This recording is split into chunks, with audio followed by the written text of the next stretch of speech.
muchos amores y muchas promesas.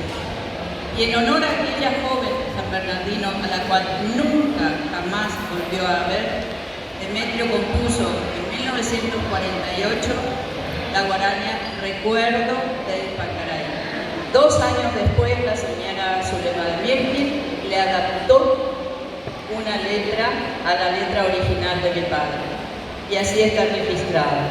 Y yo traigo para la escuela un libro que quisiera, si me permite, profesora, entregarle, que es justamente la autobiografía de mi padre, Una guitarra, un hombre, que se editó con la editorial Centro Libro, acá presente la señora Vidalia Sánchez, y con el Fondec, y que permite entonces conocer a Demetrio niño, Demetrio adolescente, Demetrio joven, y por sobre todo saber cómo nacieron sus canciones.